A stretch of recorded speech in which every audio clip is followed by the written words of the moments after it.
શ્રી દ્વારિકાધીશ કી જય.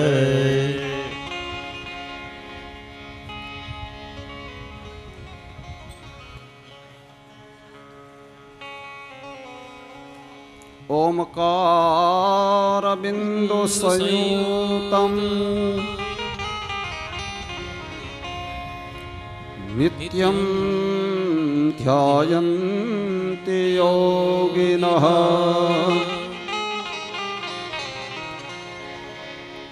કામદં મોક્ષદં ચૈવ ઓમકારાય નમો નમઃ.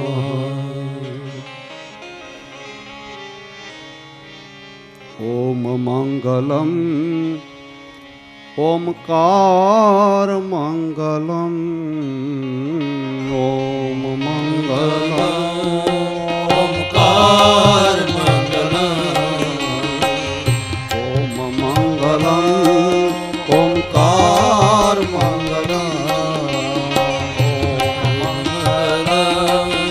ઓમકાર મંગલમ ગુરુ મંગલમ ગુરુપાદ મંગલમ ગુરુ મંગલમ ગુરુપાદ મંગલમ ગુરુ મંગલમ ગુરુપાદ મંગલમ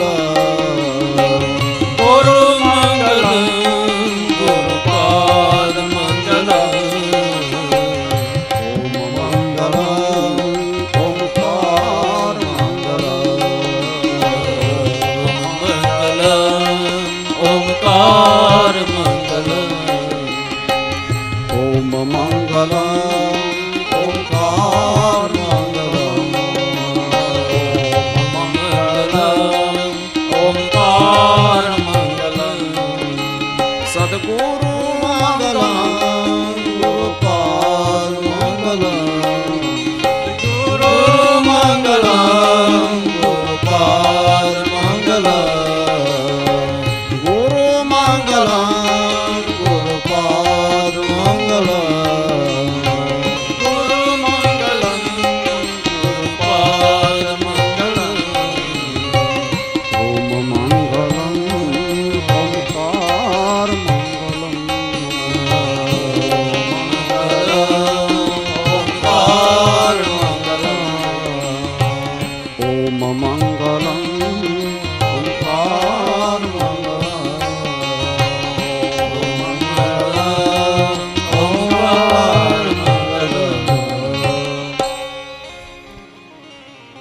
સુખદેવજી મહારાજ પરીક્ષિત રાજાને નૃગ રાજાનું ચરિત્ર સંભળાવે છે. એકદો પવન રાજન જગમોર યદો કુમારકા વિહરતો સાંબ પ્રદ્યુમન ચારુ ભાનુ ગદાધર. ભગવાનના સંતાનો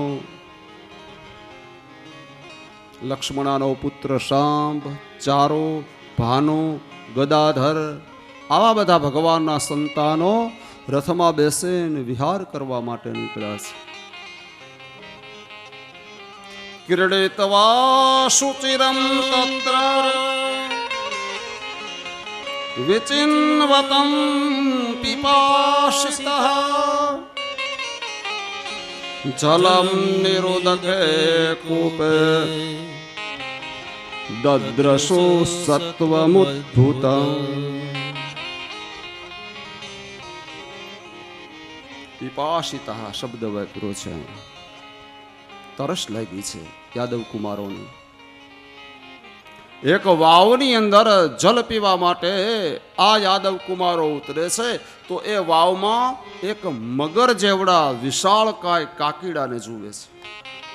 અચંબો થયો કે જલમાં મગર હોઈ શકે પણ કાકીડો અને એટલો મોટો વિશાળ. યાદવ કુમારો આવ્યા છે ભગવાન પાસે અને ભગવાનને કહે, પિતાજી આવો અમારી સાથે. વાવમાં એક વિશાળ મોટો કાકીડો છે. ભગવાન ત્યાં આવે છે. વાવમાં ઉતરી એ કાકીડાને ભગવાને પોતાના હાથથી ઝાલી અને કિનારે મૂક્યો. જેવો કિનારા ઉપર મૂક્યો અને એમાંથી એક દિવ્ય પુરુષ પ્રગટ થયા છે.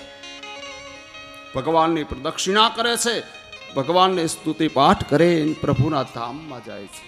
ત્યારે ભગવાનના સંતાનો ભગવાનને પ્રશ્ન કરે છે, પિતાજી આ કોણ અધિકારી જીવ હતો કે જેને આપના હાથનો સ્પર્શ થયો અને મુક્તિ મળી ગઈ? પોતાના સંતાનોને કથા સંભળાવતા ભગવાન બોલ્યા છે કે હે યાદવ કુમાર, આ પૂર્વ જન્મની અંદર નૃગ રાજા હતા. રાજા નૃગને રોજનો ક્રમ છે કે એક ગાય બ્રાહ્મણને દાનમાં આપવી.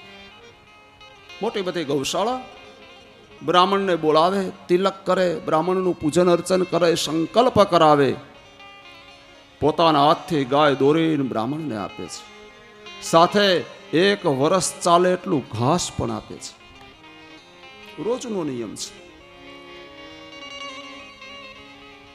એક દિવસે ઘટના એવી કંઈક ઘટી કે બ્રાહ્મણના ગૌશાળામાંથી ગાય છૂટી ગઈ અને નૃગ રાજાની ગૌશાળામાં આવતી રહે છે. નૃગ રાજાને તો એનો ખ્યાલ નથી. બીજા દિવસે બીજા બ્રાહ્મણને બોલાવ્યા. બ્રાહ્મણ આવ્યા, બ્રાહ્મણનું પૂજન અર્ચન કર્યું, સંકલ્પ કર્યો અને ગાયને લઈ બ્રાહ્મણને દાનમાં આપી દીધી. બ્રાહ્મણને મળેલી ગાય દાનમાં એ બ્રાહ્મણ પોતાના આશ્રમે જાય છે. રસ્તામાં પેલો બ્રાહ્મણ મળ્યો જેને એ ગાય આગલા દિવસે દાનમાં મળી છે.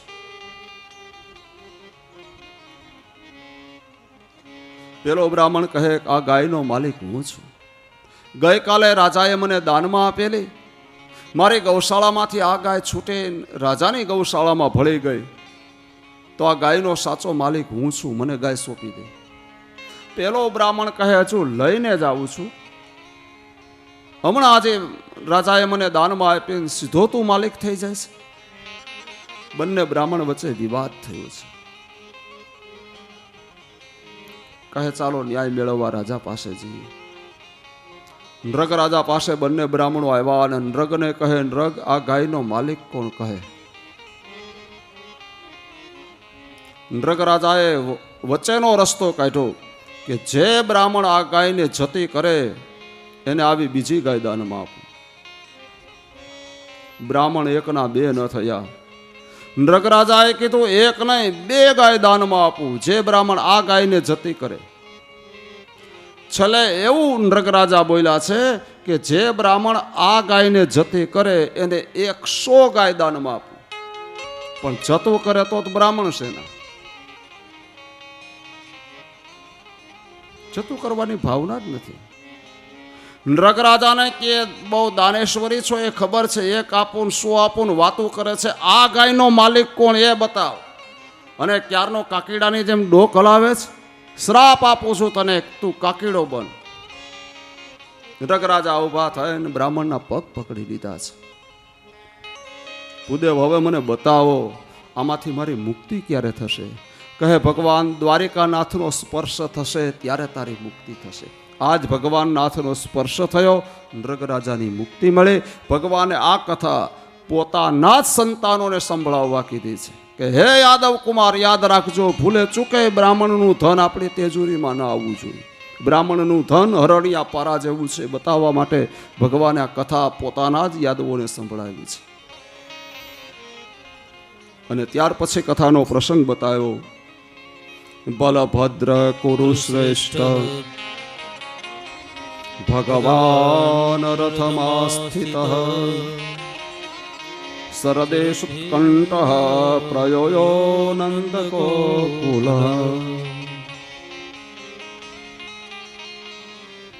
પરિવાર સાથે ભગવાન દ્વારિકામાં જ બિરાજમાન છે ને એ સમયે ભગવાનની આંખો ભીની થઈ ગઈ છે, આંખમાં પાણી આવી ગયા છે, રડે છે પ્રભુ. દાવજીએ રડવાનું કારણ પૂછ્યું. ભગવાન કહે મોટા ભાઈ, માં યશોદા યાદ આવે છે. એ ગાયો યાદ આવે, ગોપીજનો યાદ આવે છે. આટલા વર્ષે ભગવાન વ્રજને ભૂલ્યા નથી હજી. દાવજીએ કીધું કૃષ્ણ એક કામ કરો ને થોડા દિવસ જાઓ ગોકુળ. મોટા ભાઈ, ગોકુળનો હવે કારભાર બહુ વધ્યો છે, ગોકુળ છોડીને કે જવાય એમ નથી. એક કામ કરો, આપ જાઓ. મા યશોદાની સંભાળ લેજો, મારી ગાયોની સંભાળ લેજો, ગોપીઓને મારી યાદ આપજો. બલભદ્ર કુરુ શ્રેષ્ઠ ભગવાન રથમાં સ્થિત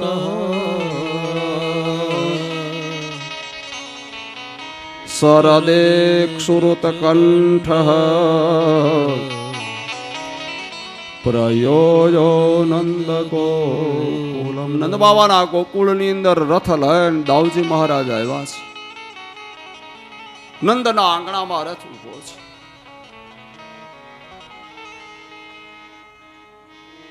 રોજની પ્રતીક્ષા કરી રહી છે માં, કૃષ્ણ આજે આવશે. મને વચન આપીને લાલો ગયો છે કે માં હું આવીશ. રોજની રાહ જોવે છે, હમણાં આવશે, આજ આવશે, આજ આવશે. આંગણામાં રથ આવ્યો છે.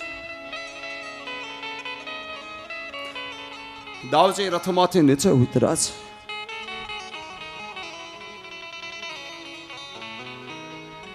માં યશોદા દોડે છે. દાવજી માને વંદન કરે છે. યશોદા આશીર્વાદ આપીને દાવને કહે છે, દીકરા તું આવ્યો ને મને બહુ ગમ્યું.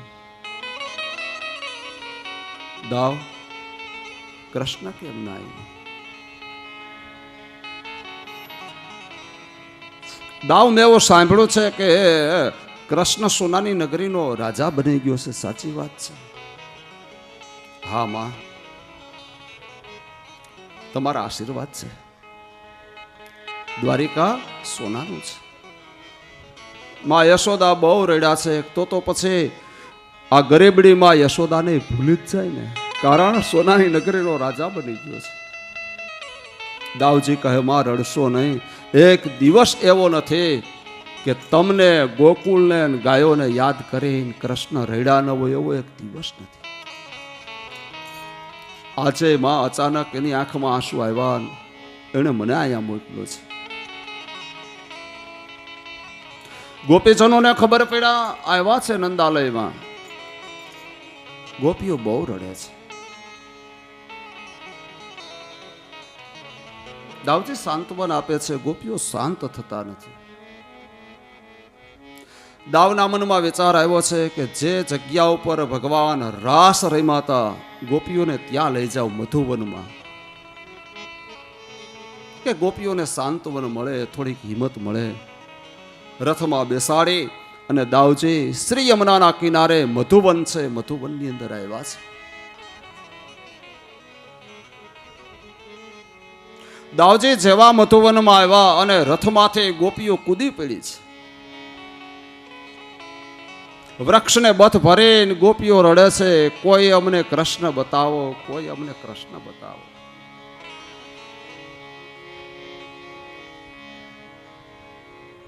એ મધુવનની જે રજ છે પોતાના મસ્તક ઉપર ગોપીજનો પધરાવે છે. એક ગોપી બીજી ગોપીના મુખમાં હાથ નાખીને એ ગોપીનું આ મુખ ફાડવા જાય છે. તું બકાસુર છે, હું કૃષ્ણ છું, તને ચીરી નાખીશ. પેલી ગોપીએ કીધું, ભાનમાં આ, હું બકાસુર નથી, મારું નામ વિશાખા છે. દેહ ભાન ભૂલી ગઈ છે ગોપી. કૃષ્ણને યાદ કરી કરીને રડી છે. એકાદ લીટી ગાઈ. કોઈ અમને કૃષ્ણ બતાવો રે મધુવનમાં, કોઈ અમને કૃષ્ણ બતાવો રે મધુવનમાં, કોઈ અમને પ્રભુજી મિલાવો રે મધુવનમાં.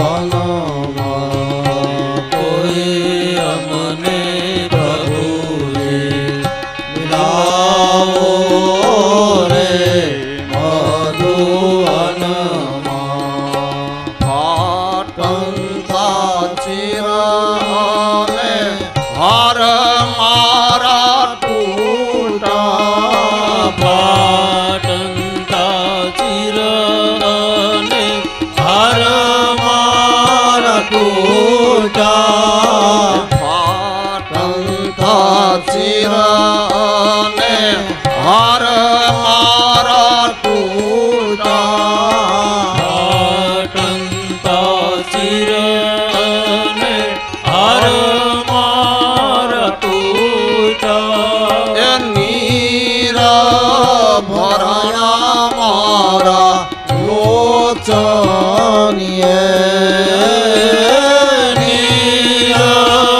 ભરણા મારા લોચનીએ નીરા ભરણા મારા લોચનીએ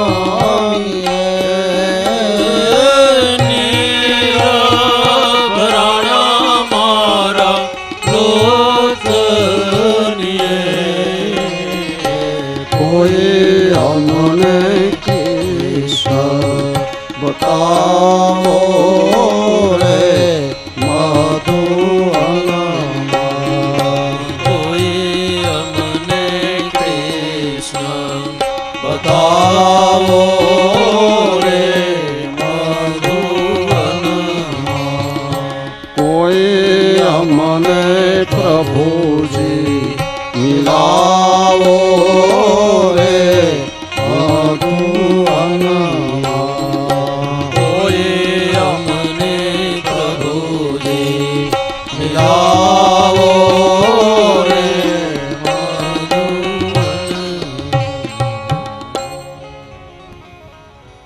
વિરહ તાપની અંદર તપેલી ગોપીઓ રેડી છે.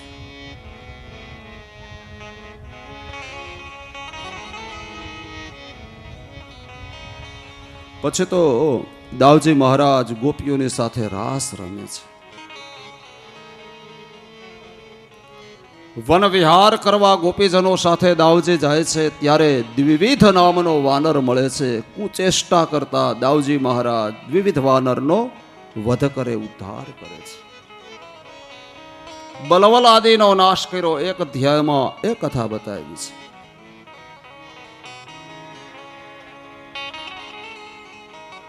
આ તરફ ભગવાન દ્વારિકામાં વિરાજિત છે અને એ સમયે દેવર્ષિ નારદજી દ્વારિકામાં આવ્યા છે.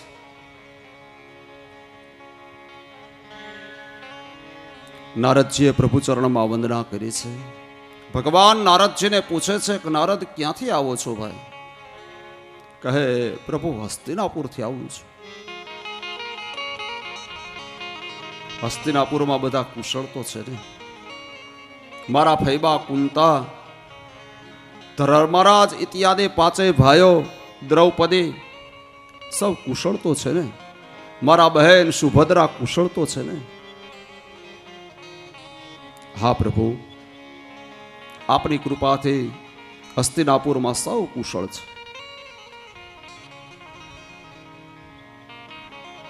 ભગવાન,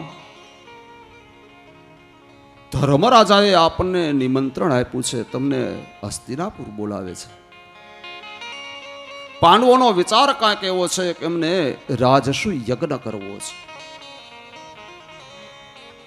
ભગવાન અષ્ટપટરાણીઓને સાથે લીધા છે.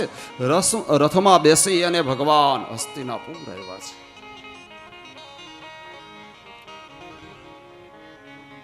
પાંડવોએ ભગવાનના સામૈયા કર્યા, પૂજન કર્યું છે, સ્વાગત કર્યું છે.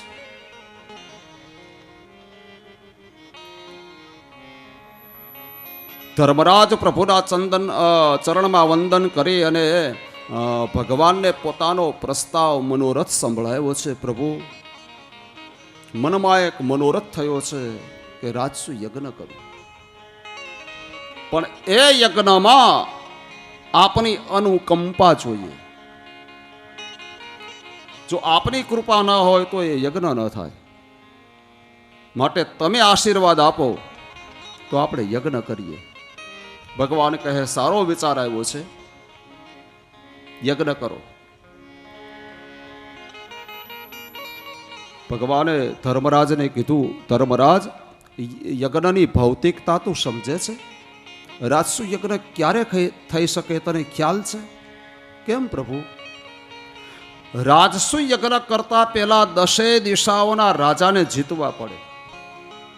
એ 10 દિશાઓના રાજા જીતાય તો જ તમે રાજસુ યજ્ઞ કરી શકો. કહે પ્રભુ આપની કૃપા હશે તો એ અમારા માટે અશક્ય નથી, અમે કરી શકશું, પણ આપની કૃપા જોઈએ. કહે સારું. અર્જુનને કહે જા દિગ્વિજય કરવા નીકળ. અર્જુન જાય છે દિગ્વિજય કરવા માટે. તમામ રાજાઓને જીતાણા, પણ એક જરાસંધ નથી જીતાતો. આવીને ભગવાનને વાત કરી, પ્રભુ જરાસંધ બહુ બળવાન છે, જીતાતો નથી. ભગવાને અર્જુનને ભીમને સાથે લીધા. ભગવાન કૃષ્ણ, ભીમ અને અર્જુન ત્રણેય બ્રાહ્મણના રૂપની અંદર જરાસંધને ત્યાં પ્રાતઃ કાળમાં પધાર્યા. ભિક્ષાંદેહી કરીને ઉભા રહ્યા છે. જરાસંધ વિચાર કરે, અરે આજ હું ધન્ય બની ગયો.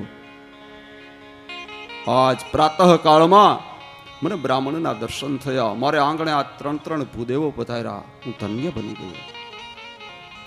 પધારો મહારાજ, પધારો, સ્વાગત કર્યું છે. માગો, શું જોઈએ છે? બ્રાહ્મણના રૂપમાં ભગવાન બોલ્યા કે જરાસંધ, માગો માગો કેવું ને બહુ સહેલું છે, પણ આપવું એ અઘરું છે. હા, બ્રાહ્મણ છીએ તો તને જે યોગ્ય લાગે તે આપી દે, માગવાની વાત નહીં કર. કરે નહીં મહારાજ, એવું નથી. આજ તમે જે માગો તે મળશે. કહે તો અમને દ્વંદ યુદ્ધ આપ, મલ યુદ્ધ આપ. જરાસંધ સમજી ગયો બ્રાહ્મણ નથી. બ્રાહ્મણ કોઈ દિવસ યુદ્ધની માગણી જ ન કરે. બ્રાહ્મણના રૂપમાં ગમે તે દેવ છે. મહારાજ અહીંયા આવો, તમે તમારો હાથ લાવો તો જગત આખાના જોશ તમે જોવો છો, આજ તમારો જોશ હું જોઈ દઉં. લાવો તમારો હાથ.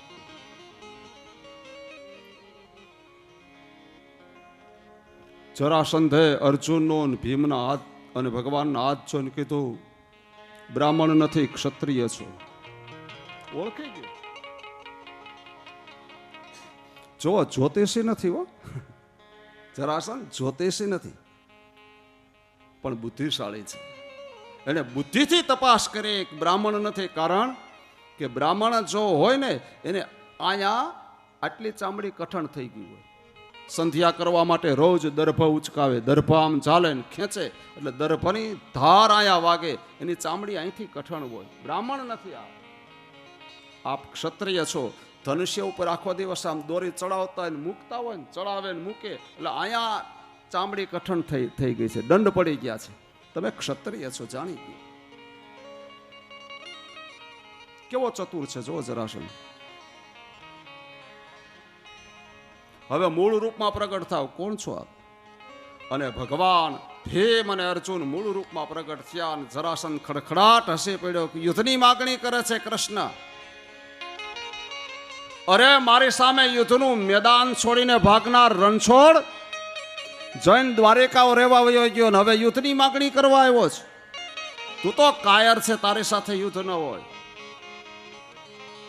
અને અર્જુન મારા કરતા બળમાં બહુ નાનો છે, એની સાથે હું યુદ્ધ ન કરું. અને હા, દ્વંદ યુદ્ધની મેં હા પાડી છે. જો ભીમ હા પાડે તો હું યુદ્ધ કરું, કારણ કે સમોવડિયા છીએ. ભગવાને ભીમને આમ ઈશારો કર્યો, હા પાડ. ભીમ કે જોજો ભગવાન કે તું ચિંતા ન કર, હા પાડી દે. ભીમ કહે હા, યુદ્ધ હું કરીશ.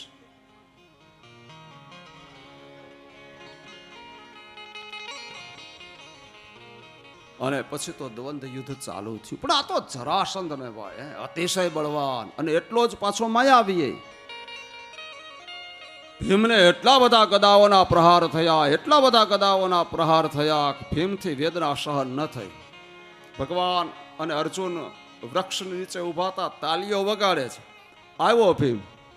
એ કે રાજસુ યજ્ઞ કરવો હોય તો ભલે, ન કરવો હોય તો ભલે, દૂર ઉભા ઉભા તાલીઓ વગાડવીને મારે એકને ખાવાનો, યુદ્ધ મારે નથી કરવું. ભગવાન ભીમને કહે છે, ભીમ નીચું જોઈને લેડા જ રાખે છે, લેડા જ રાખે છે, ક્યારેક મારી સામે નજર તો કર. બહુ સરસ આ શબ્દ પ્રભુનો છો. આપણી હાલત એ ભીમ જેવી છે. ઊંધું ઘાલે ઘરના કામ ને વ્યવહારના કામ ને ફેક્ટરીના કામ ને ઉદ્યોગના કામ ને ઊંધું ઘાલી કર્યા જ કરીએ, પણ જ્યારે કાળની થપાટ લાગે ત્યારે ભગવાન સામે આપણે જોઈએ છીએ. પણ ભગવાને સંદેશ મને ને તમને એ આપ્યો છે કે તમે તમારું જીવનનું દરેક કાર્ય કરો, પણ તમારી દ્રષ્ટિ તો મારા સામે જોવી જોઈએ. આ કથાનો હેતુ છે. તમે તમારા વ્યવહારિક કાર્ય કરો એની ના નથી, દ્રષ્ટિ તો મારા સામે રાખો. તો એની અમી દ્રષ્ટિ આપણી ઉપર પડે ને એટલે આપણા કાર્ય નિર્વિઘ્ને પરિપૂર્ણ થાય. એની અમી દ્રષ્ટિની જરૂર છે. ભગવાને કીધું ક્યારેક મારી સામે તો જો. આશીર્વાદ આપીને મોકલો, જાવે જરૂર પડે ત્યારે સામે જોઈજે. અને ભીમને ઉચકાવ્યો જરાસંઘે, અને ઉચકાવીને જોરથી જમીન ઉપર પછાડ્યો, ત્યાં તો હાડ ખોખરા થઈ ગયા. માન ઉભો થયો, ભગવાનની સામે નજર કરી. ભગવાન જે વૃક્ષની નીચે ઉભા હતા એ વૃક્ષનું પાન લઈને આમ ચીર્યું, બે ભાગ કર્યા, સંજ્ઞા કરી ભીમને કે જરાસંઘ માયાવી છે ને ચીરી નાખ.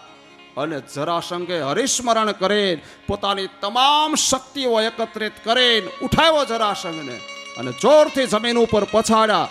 પગ ઉપર પોતાનો પગ દીધો, બીજા પગને હાથથી ઝાલીને ખેંચો જોરથી. જેમ દાંતણના બે ભાગ થાય એમ જરાસંઘના બે ભાગ ભીમે કરી નાખ્યા, આમ ફેંકા.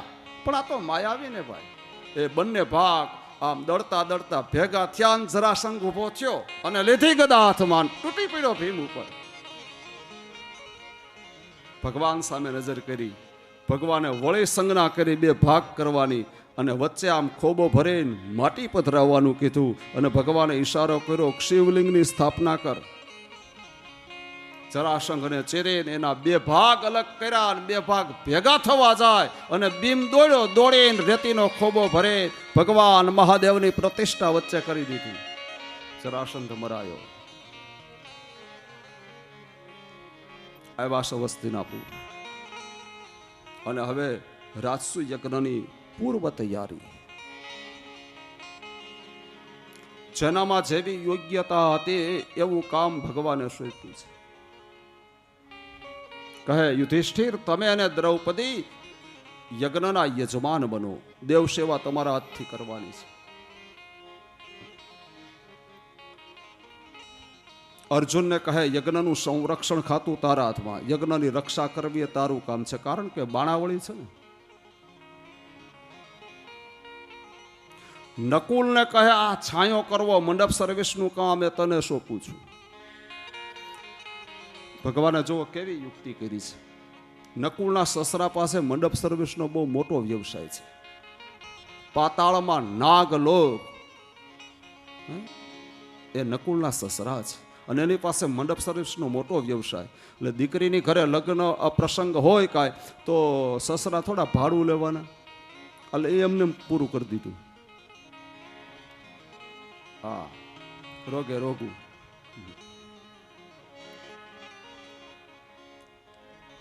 ભીમને કહે, તારે રસોડાનું કામ કરવાનું, રસોડામાં તારે રહેવાનું.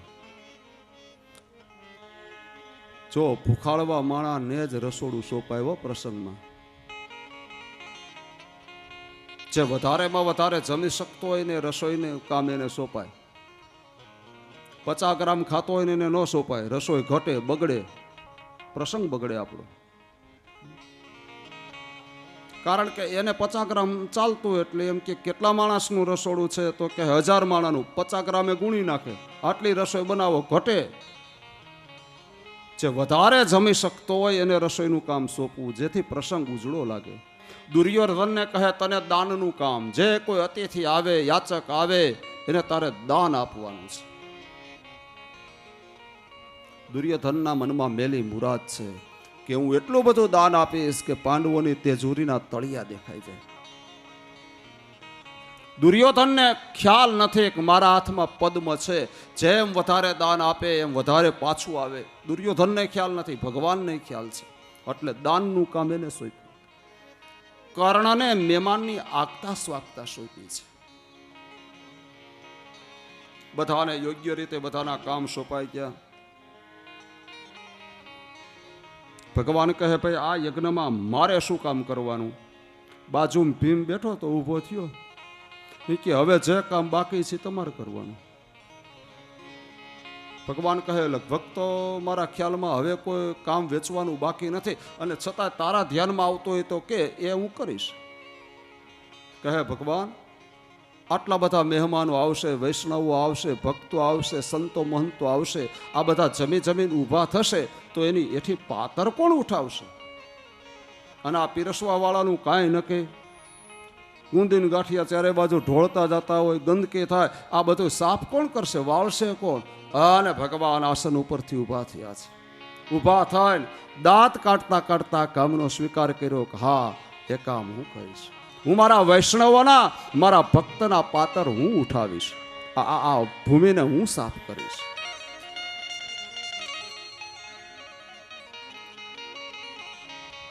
અને હવે વાત આવી કે આ યજ્ઞમાં અગ્ર પૂજા કોની, મહાપૂજા કોની? અને મહાપૂજાની વાત આવી અને જે સભાજનો હાજર હતા એના મુખમાંથી એક જ અવાજ નીકળ્યો કે મહાપૂજા તો દ્વારિકાનાથ ભગવાન કૃષ્ણની જ થાય. ક્યારે મહાપૂજા થાય? સમાજનું તમે નાનામાં નાનું કામ, તુચ્છમાં તુચ્છ કામ કરવા જો તમારી તૈયારી હશે તો સમાજ તમારી મહાપૂજા કરશે. ભગવાને પતરાવડા ઉપાડવાની તૈયારી બતાવી છે તો સમાજે એની મહાપૂજા તરીકે સ્વીકાર કરી છે. આજે મારે તમારે સમાજમાં પૂજાવવું છે પણ સમાજના કામ નથી કરવા. સમાજ ક્યારે ફેંકી દેશે એ કાંઈ નક્કી નથી. માટે સમાજે અવસર આપ્યો હોય 2-5 વર્ષનો તો સમાજની સેવા કરી લ્યો ભાઈ, તો સમાજ સ્વીકારશે, અપનાવશે, મહાપૂજા કરશે. બધાએ હા પાડી મહાપૂજાની, પણ શિશુપાલે ના પાડી. નહીં નહીં નહીં, એ કાળિયાની મહાપૂજા ન હોય. જો જન્મથી ભગવાનનો દ્વેષી છે શિશુપાલ. આપણા ક્ષત્રિયોમાં, આપણા યાદવોમાં યોદ્ધાઓનો તૂટો છે કે આની મહાપૂજા? કાયર માણસ રણનું મેદાન છોડીને જરાસંધની સામે ભાગનાર આ કાયરની પૂજા? નાની એવી દ્વારિકાનો રાજા છે, એની પાસે કોઈ મોટું રજવાડું નથી, એની મહાપૂજા ન થાય. વિરોધ બતાવ્યો અને આજ શિશુપાલ ભગવાનને ગાળો દેવા લાગ્યો છે.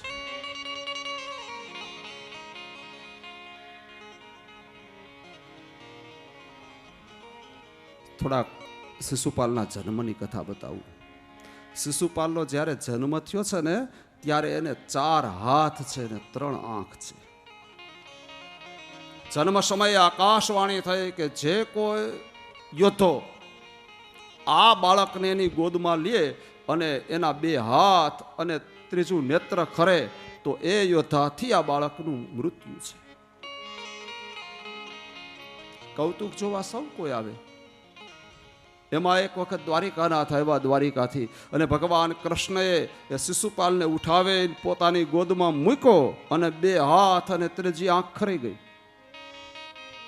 ત્યારે શિશુપાલની માએ ભગવાન પાસે વિનંતી કરીને માગણી કરી છે કે નાથ, મને તમે વરદાન આપો કે મારા દીકરાને તમે મારશો નહીં. ભગવાન કહે એક શરતે વરદાન આપું, 99 ગાળ આપશે ત્યાં સુધી માફ, પણ જેદી તારા શિશુપાલના મુખમાંથી 100મી ગાળ નીકળે તેથી માનજે કે આ પૃથ્વી ઉપર એનું અસ્તિત્વ નહીં હોય. જ્યારે જ્યારે પ્રસંગમાં શિશુપાલ ભગવાનને મળે છે ત્યારે ગાળો દેવામાં બાકી નથી રાખતો, પણ આંગળીના ટેરવે આમ ગણતો હોય. 70-72 થાય એટલે કે હવે બીજી વાર મળે તેદી વાત, આજ જા. 100 ક્યારેય પૂરી નથી કરી, પણ આજ ભાન ભૂલી ગયો અને સભાની વચ્ચે ઊભો થઈ અને ભગવાનને ગાળો દેવા લાગ્યો. આજ ભગવાન ગણે છે, શિશુપાલ નથી ગણતો, આજ પ્રભુ ગણે છે. એ 99 ગાળ થઈને ભગવાન આસન ઉપરથી ઊભા થયા સોમી ગાળ શિશુપાલના મુખમાંથી નીકળીને ચક્ર છૂટ્યું હાથમાંથી. શિશુપાલના ધડ મસ્તક ભગવાને અલગ કર્યા છે. શિશુપાલના દેહમાંથી એક દિવ્ય તેજ નીકળ્યું અને એ દિવ્ય તેજ ભગવાન દ્વારિકાધીશની અંદર ભળી ગયું છે. એનો ભાઈ દંત વક્ર આવ્યો. ભગવાને દંત વક્રના પણ ધડ મસ્તક અલગ કર્યા. એના દેહમાંથી એક તેજ નીકળ્યું અને એ તેજ ભગવાન દ્વારિકાની અંદર ભળી, દ્વારિકાધીશની અંદર ભળી જાય છે. શિશુપાલ અને દંતવક્ર આજે 3 જન્મે મુક્તિ પામ્યા. કોણ હતા શિશુપાલ અને દંતવક્ર? પેલા દિવસની કથાને યાદ કરો. વૈકુંઠમાં ભગવાનના પાર્ષદો જય અને વિજય, જેને સનત કુમારે શ્રાપ આપ્યો કે વેર ભાવથી વધશો તો 3 જન્મે મુક્તિ, ભક્તિ ભાવથી વધશો તો 7 જન્મે મુક્તિ. એ જય વિજય વેર ભાવથી ભગવાનને ભજે છે. પેલો જન્મ થયો હિરણાક્ષ અને હિરણ્યકશિપુ. હિરણાક્ષને મારવા માટે ભગવાને વરાહ રૂપ લીધું. હિરણ્યકશિપુને મારવા માટે ભગવાન નરસિંહ રૂપ ધારણ કર્યું. એ જય વિજય. બીજો જન્મ થયો રાવણ અને કુંભકર્ણ, જેને ભગવાને રામ રૂપ ધારણ કરીને બંનેનો ઉદ્ધાર કર્યો. એ જય વિજય. ત્રીજા જન્મે શિશુપાલ અને દંતવક્ર થયા. આજ ભગવાને કૃષ્ણ અવતાર ધારણ કરી બંને જીવોને ત્રીજા જન્મે મુક્તિ અપાવી છે. અને હવે રાજસુ યજ્ઞનો પ્રારંભ થયો છે. ભગવાનની કૃપાથી એ રાજસુ યજ્ઞ ધામધૂમથી પરિપૂર્ણ થયો. પૂર્ણાવતી યજ્ઞની થઈ. ભગવાન પાંડવોને લઈ તીર્થસ્થાનમાં આવ્યા. અવપ્રથ સ્નાન કરાવ્યું અને પાંડવોના હાથથી ખૂબ દાન અને દક્ષિણા ભગવાને અપાવી છે. તો ભગવાનની કૃપાથી રાજસુ યજ્ઞ આ પરિપૂર્ણ થયો. ત્યાર પછીની કથા આવે છે સુદામાજીની કથા. ભગવાનના પરમ સખા, પરમ મિત્ર એવા સુદામા, કે જે ભગવાન પાસે કશું માગતા નથી અને ભગવાન અઢળક સંપત્તિ સુદામાને આપે છે.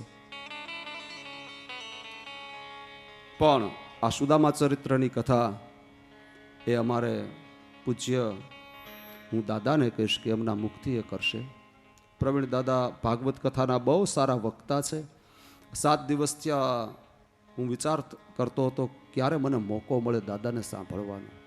તો આજની આ સુદામા ચરિત્રની કથા, કે જે કથા બપોરે વિરામ પામે છે, એ કથા આપણે પૂજ્ય દાદાને વિનંતી કરીને કહીએ કે દાદા તમારા મુખથી સુદામા ચરિત્ર જેની દિવ્ય કથા કહો.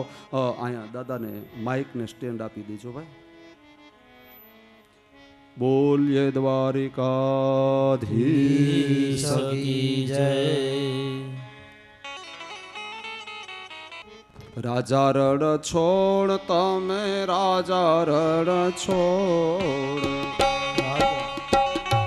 રાજા રણ છોડ તમે રાજા રણ છોડ. રાજા રણ છોડ તમે રાજા રણ છોડ. રાજા રણ છોડ તમે રાજા રણ છોડ. હે દ્વારિકા નાથ મારા રાજા રણ છોડ. દ્વારિકા નાથ મારા રાજા રણ છોડ. હે દ્વારિકા નાથ મારા રાજા રણ છોડ. દ્વારિકા નાથ મારા રાજા રણ છોડ. સુદામાના તાંદુલ ખાધા કરીને બરજોર. સુદામાના તાંદુલ ખાધા કરીને બલજો. સુદામાના તાંદુલ ખાધા કરીને બલજોર. સુદામાના તાંદુલ ખાધા કરીને બલજો. દ્વારિકાના નાથ મારા રાજા રણ છોડ. દ્વારિકાના નાથ મારા રાજા રણ છોડ. દ્વારિકાના નાથ મારા રાજા રણ છોડ. દ્વારિકાના નાથ મારા રાજા રણ છોડ. શ્રી દ્વારિકાધીશ કી જય. વલ્લભાદેશ કી જય. યમુના મહારાણી કી જય. સતગુરુ દેવ કી જય. ઓમ નમઃ પાર્વતી પતયે પાર્વતી હર હર મહાદેવ. ઓમ વક્રતુંડ મહાકાય સૂર્યકોટિ સમપ્રભા નિર્વિઘ્નમ કુરુ મે દેવ સર્વકાર્યે સર્વદા. મને ભાગવત મારા જીવનમાં ઉતારવા માટે, એકડો પાકો કરવા માટે મને એક મોકો આપ્યો છે, તક આપી છે.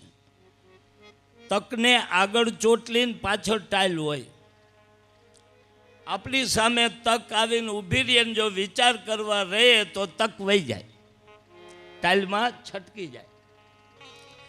અને એ શ્રી કૃષ્ણ ભગવાનના આ ભાગવત ગાતા ગાતા પોતે એની મન અને બુદ્ધિ શ્રી કૃષ્ણમય બની ગઈ છે. બીજાને મોટા કરી દેખાડો. ભગવાને કૌરવને માર્યા, ભગવાને જસ દીધો પાંડવોને. પોતે અબ્જ લઈને બીજાને જસ અપાવે એને જ કાનુડો કહેવાય. એને માખણ ખાધું નથી, ખાલી ચાખ્યું ખાટું છે કે નહીં. પોતે અબ્જ લઈને ગોવાળિયાઓને ખવડાવ્યા, કાલ્યો ખાઓ. એટલે એ કૃષ્ણમય થઈ ગયા છે. તો હવે સૌથી પહેલા આપણે બધા આપણા હૃદયમાં ભગવાન કૃષ્ણનું પહેલા સ્થાન આવે અને 12 સવા 12 લગી ભગવાનના ખીલે આપણા મનને બાંધી દે. એક કડી ગાઈને આગળ વધશું.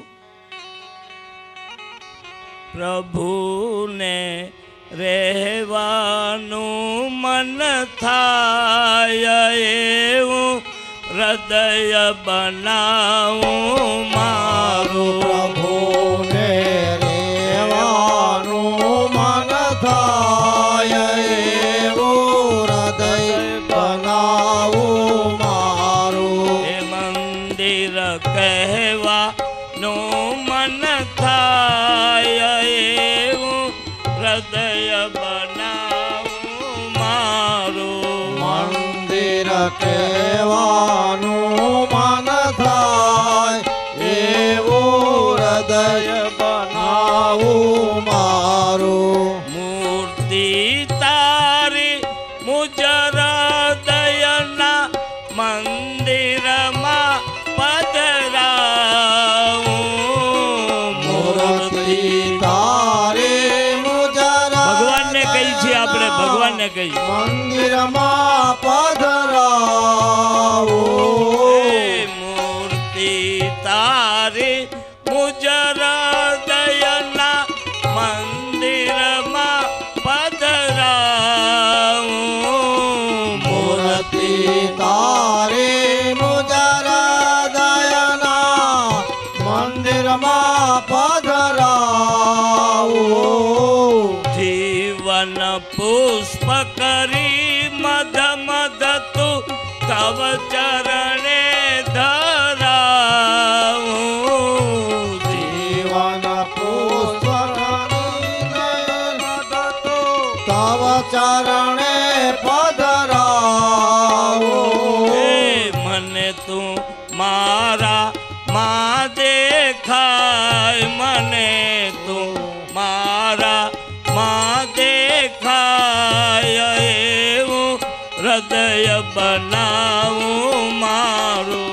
મને તો મારા માં દેખાય, મને તો મારા માં દેખાય એવું હૃદય બનાવું મારું. પ્રભુને રહેવાનું મન થાય, હરીને મારા રહેવાનું મન થાય એવું હૃદય બનાવું મારું. પ્રભુને રેવાનું મન થાય, હરિને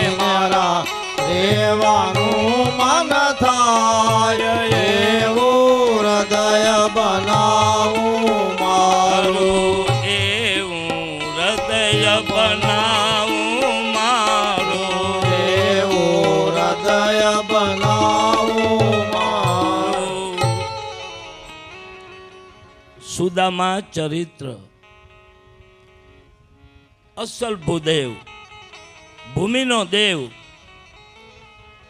મંદિરમાં ભગવાન બેઠા છે, એને તમે કોઈ દી બજારમાં આટા મારતા જોયા? કોઈએ કીધું કે કાલે ઠાકર 3 વાગે બજારમાં ફરવા નીકળ્યો હતો? તો આ પૃથ્વીના હરતા ફરતા 3 જ દેવ છે. એક સૂર્યનારાયણ, એક ગાય અને એક ભૂદેવ, ભૂમિનો દેવ. ઉપરવાળાને જે કાંઈ દેવું હોય એ તમે ભૂદેવને આપો તો જ ઓને પહોંચે. ભૂમિના દેવ છીએ. તો આવો ભૂદેવ સુદામા. પણ પહેલા એ વિચાર કરીએ કે સુદામાજીને દાદર આવ્યું ક્યાંથી? ક્યારેક આપણી પરિસ્થિતિ નબળી પડે તો આપણે મનોમંથન કરવું જોઈએ કે મારી આ દશા હું કામ થઈ, મારા ઘરમાં દાદર આવ્યું કેમ? તો સુદામા ભૂદેવ હોવા છતાંય, અયાચક વ્રત હોવા છતાંય સુદામાની પાસે અથવા સુદામાની પરિસ્થિતિ કોઈ પણ કારણ સિવાય આપણા ઘરમાં કોઈ વસ્તુ બનતી નથી. એનું કારણ ગોતવું જોઈએ. તો સુદામાને ત્યાં દારિદ્રતા આવી કેમ? કંસને મારીને જ્યારે ભગવાને ઉગ્રસેનને ગાદીએ બેસાડ્યા ત્યારે ઉગ્રસેને વસુદેવજીને અને દેવકીજીને કીધું કે હવે આ બાળકોને ગુરુને ત્યાં જ્ઞાન લેવા મોકલવા જોઈએ. તો કે એવો કયો ગુરુ છે કે જે આપણા બાળકોને વિદ્યા શીખવાડે? કે એક જ, અને સાંદીપની ઋષિ. આખા જગતના ગુરુમાં બ્રાહ્મણ જેટલા કોઈને ગુરુ થવાનો હક નથી. અસલ ગુરુ, ગુરુમાં શું હોય? કંચન, કામિની અને કીર્તિ પર હોય એ જ ગુરુ થઈ શકે છે. જેને પૈસાનો મોહ નથી, જેને સ્ત્રીનો મોહ નથી, અને જેને પોતાના ફોટા પડાવી પોતાના ફોટાની આરતી ઉતારવાનો મોહ નથી, એ જ ગુરુ થઈ શકે, બીજો નહીં. જેમ શાસ્ત્રીજીએ કીધું કે બેનો એક ઘડો લે ને તોય 3 ટકોરા મારે, 3 ટકોરા મારે. ત્યારે અત્યારનો માણસ બધાને ટકોરા મારે પણ ગુરુને ટકોરા મારીને ધારતો નથી. 4 જણાએ વખાણ કર્યા નથી ને કાંઈ કંઠી પહેરી લીધી, પછી પછતાય છે, પછી પછતાય છે. ત્યારે આ ગુરુ, આપણે એક શ્લોકનું વર્ણન કરી લે કે ગુરુર બ્રહ્મા, ગુરુર વિષ્ણુ, ગુરુદેવો મહેશ્વર, ગુરુ સાક્ષાત પરબ્રહ્મ, તસ્મૈ શ્રી ગુરુવે નમઃ. તો આ શ્લોક કોની પાસે ગવાય? કોને આ શ્લોક કહીને વંદન કરાય? મારા જેવાને નહીં, હાલતા ચાલતાને નહીં. ગુરુર બ્રહ્મા, બ્રહ્માની ઉપમા એ જ ગુરુને આપી શકાય કે જે બ્રહ્માએ શું કર્યું? સૃષ્ટિનું સર્જન કર્યું. તો જે ગુરુ શિષ્યમાં સદગુણોનું સર્જન કરી શકે એવા જ ગુરુને બ્રહ્માની ઉપમા આપી શકાય, હાલતા ચાલતાને નહીં. ગુરુર વિષ્ણુ, ક્યાં ગુરુને વિષ્ણુની ઉપમા આપી શકાય? વિષ્ણુએ શું કર્યું? બ્રહ્માએ સર્જેલી સૃષ્ટિનો વિકાસ કર્યો, વૃદ્ધિ કરી. તો જે ગુરુ શિષ્યમાં રહેલા સદગુણોનો વિકાસ કરે, જેમ દાદાએ વાત કરી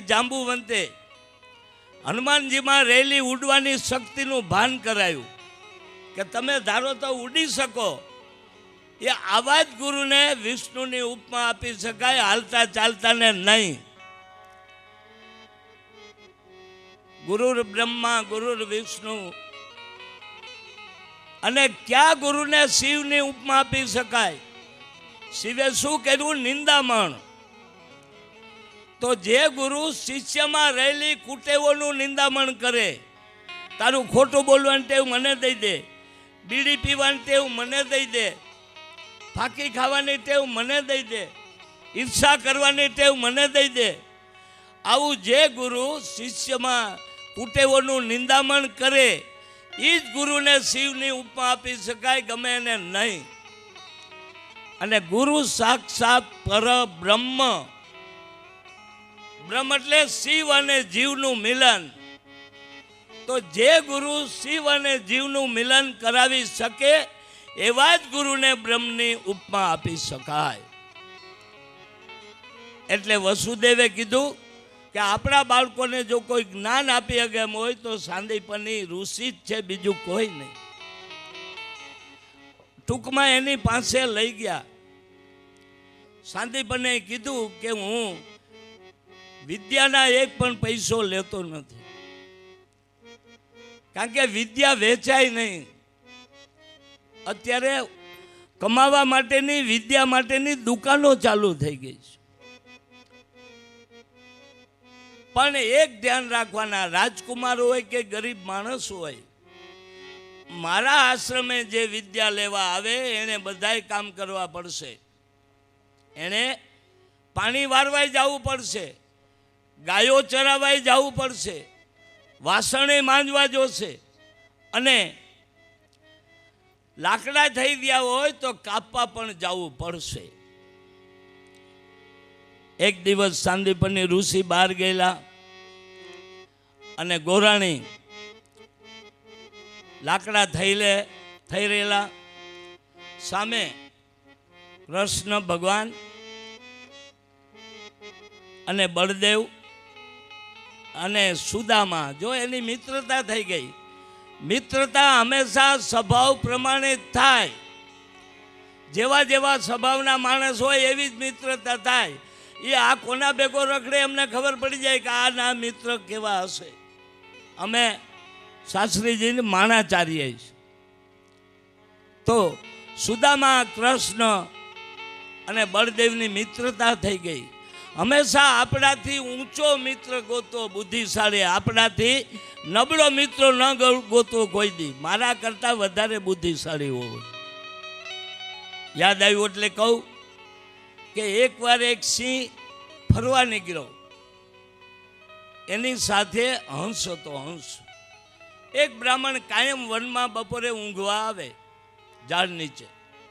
સિંહે કીધું હંસને કે આને ખાઈ જાઓ. હંસે કીધું કે ના, એને ના ખવાય. કેમ? તો કે એ ભૂદેવ છે. બીજે દિવસે સિંહ ફરવા નીકળ્યો, તેની અરે કાગડો હતો. ભૂદેવ હુતા હતા. સિંહે કીધું કે આને ખાઈ જાઓ. કાગડો કે આ ખવાય, તમારા ખાતા પછી મારે 6 મહિના હાલશે.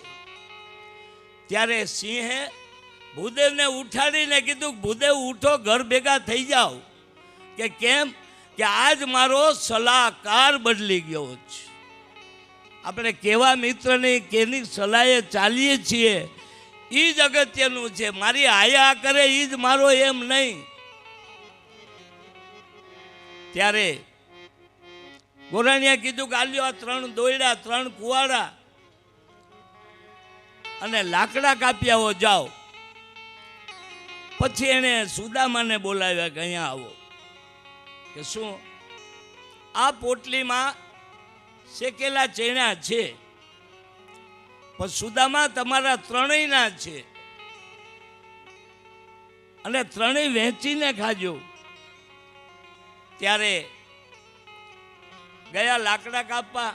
એક મોટું લાકડું કાપ્યું, ઝાડ, અને એના 3 ભારા બનાવ્યા. હજી જ્યાં દોયડા બાંધી રહ્યા ત્યાં 12 મેઘથાંગા થયા, વીજળીના ચમકારા ને ગાજવીજ ને. 3 જણા દોડીને ઝાડવે ચડવા ગયા. તો એક ઝાડ ઉપર કૃષ્ણ ને બળદેવ ચડ્યા ને સામેના ઝાડ ઉપર સુદામા ચડ્યા. વરસાદ પડે, ટાઈટ છે, અને બ્રાહ્મણનો અવતાર. એક તો ટાઈટ હોય ને બ્રાહ્મણ કાંઈ ભૂખ્યા રહી કે વારે ઘણીએ પોટલી ઉપર નજર જાય, ખાઈ લઉં ખાઈ લઉં, પણ મારા એકના નથી. આ તો અમારા બે ત્રણેયનો ભાગ છે. ઘડીક થયું તા પોતે થડ ઉપર પણોઠી વારીને બેઠા, પોટલી ખોલી, હરખે હરખા 3 ભાગ પાડ્યા. આ મારો, આ કૃષ્ણનો અને આ બળદેવનો. પછી એણે નક્કી કર્યું કે મારો તો મારે ખવાય જ નહીં, એટલે પોતાનો ભાગ સુદામા ખાઈ ગયા. વરી ઓલા કૃષ્ણના ભાગ ઉપર નજર જાય, ખાઈ લઉં ખાઈ લઉં, તો કે કૃષ્ણ તો મારો મિત્ર છે, એના ખાવામાં વાંધો નહીં. સુદામા કૃષ્ણના ચૈણા ખાઈ ગયા. ઝાડ ઉપરથી કૃષ્ણ જોવે કે રેવા દે એ ભૂદેવ, રેવા દે, હવે હું ધારી તોય પૈતન નહીં દઈ શકું. તા તો સુદામાની નજર ગઈ બળદેવના ચૈણા ઉપર. ઘડીક જોવે પણ ન ખવાય. પછી એને કીધું કે હવે જી થાવું હોય થાય. આપણે કેમ 11 રહ્યા હોય ને એક બટકું રોટલાનું ખવાઈ ગયું, પછી કે ઓમય ભાંગીને ઓમય ભાંગી, હવે દાબી જ લેવા દે આખે આખી. અને એને એક મુઠ્ઠી ચીણા લઈને મોઢામાં નાખવા ગયા, અને કૃષ્ણને નજર ગઈ કે રેવા દે બ્રાહ્મણ, રેવા દે ભૂદેવ. એ એક ખાઈ ગયા ને બીજી ખાવાઈ ગઈ. ત્યાંથી કૃષ્ણએ ઠેકડો માર્યો, ઝાડવા ઉપર આવીને હાથ પકડી લીધો. બસ કર ભાઈ, બસ કર, અમારા માટે તો કાંઈક રહેવા દે. આ દાડ એક તો પંચનો માલ કોઈ દી ન ખાવો. પંચનો માલ ખવાઈ ગયો એટલે બીજી પેઢી, આપણી બીજી પેઢી રોડ ઉપર આવી જાય. અને હરામની વસ્તુ કોઈ દી ન ખાવે. હરામની વસ્તુ ઘરમાં આવે એટલે છોકરાઓને કબૂતી હુજાડે હુજાડે ને હુજાડે. ડાયો ડમરો હોય ને તોય લથડિયા લેતો આવે. જો પંચનો માલ કે હરામનો માલ જો ઘરમાં ઘરી ગયો તો 100% સંતાનો બગડે બગડે ને બગડે. ત્યારે આ સુદામા પોરબંદરમાં રહે. અયાચક વ્રત, કોઈ દી હાથ લાંબો કરે એ ભૂદેવ નહીં. ભલે 1,000 રૂપિયો દેવો હોય તો દ્યો, પણ પૈગે લાગીને દ્યો. અમે હૈને ઢોલી વાળા નથી કે ઘા કરી કરીને દ્યો. અમે ભૂમિના દેવ છીએ, અમારી અસ્મિતા જાળવો. એટલે અયાચક વ્રત ક્યાંય માગવા જાય નહીં. સમાજ એવો કે માગ્યા વગર આપે નહીં. ધીમે ધીમે ગરીબાઈ ધીમે ધીમે સુદામાના ઘરમાં આવતી ગઈ. ગોરાણી દુઃખી થવા માંડી કે એક રોટલામાં 3 જણાએ ખાવું. એટલે એને એકવાર એટલું કીધું ગોરાણીએ કે મેં સાંભળ્યું છે કે દ્વારકામાં તમારા બાળપણના મિત્ર શ્રી કૃષ્ણ સોનાની દ્વારકા ધરાવે છે. સુદામાને કે એટલે ગોરાણી તમારું શું કહેવાનું છે કે આ ગરીબાઈ નથી જીરવાતી, એટલે તમારું એમ કહેવાનું કે હું એની પાસે માગવા જાઉં દ્વારકા જઈને? જે થવું એ થાય, પણ હું કોઈ દી, ભલે મારો મિત્ર છે, એના ભાગમાં હશે ને એના કર્મ હશે તો ભગવાને એને દીધું છે. જો સુદામાને ઈર્ષા નથી થતી મિત્રની,